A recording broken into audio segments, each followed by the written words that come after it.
없는 사건을 만들어내는 것. 지금 이 간첩 조작 사건 같은 경우처럼 없는 사건을 만들어내는 것, 이런 것들을 처벌하는 죄가 있어야 돼요. 국가보안법 같은 경우에는 없는 간첩을 만들어내면 동일하게 처벌하는 범죄가 있어요.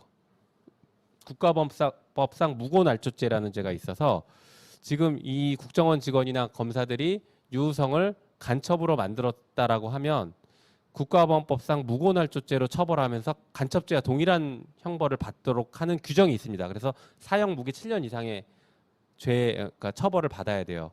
근데 검사가 아까 그 국정원 직원 기소할 때 굳이 절대 그 조항을 적용하지 않고 일반 형법상 모해 증거 위주 뭐 이런 걸 적용해서 집행유예까지 가능하고 벌금형도 가능한 걸로 다 빼줘 버렸죠.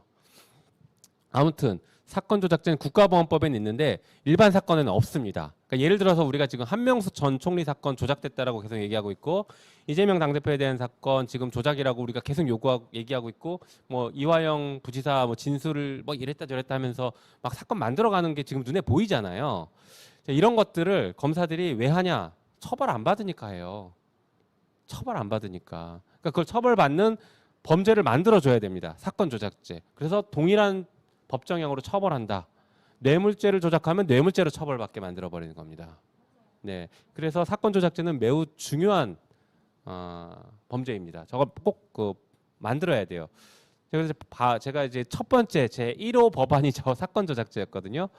그런데 통과가 절대 안 되고 있어서 답답해 죽겠습니다. 네, 그리고 그 다음에 법 왜곡죄, 사건 조작죄랑 좀 궤를 같이 할 수 있는데 성격이 좀 달라요. 법 왜곡죄는 법률을, 그러니까 누군가를 봐주거나 불이익을 주기 위해서 법률을 왜곡해서 적용하는 거. 그러니까 쉽게 말해서 판사나 검사가 누군가를 봐주는 것도 처벌하고 누군가를 더 나쁘게 처벌하려고 하는 것도 처벌하는 겁니다.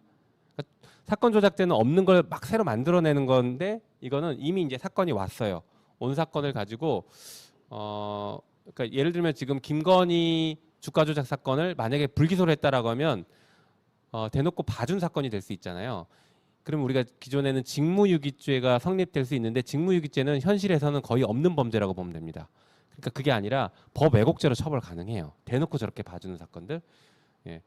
그래서 법 왜곡죄를 별도로 신설할 필요가 있다. 이게 제도 개혁의 또 굉장히 중요한 얘기입니다.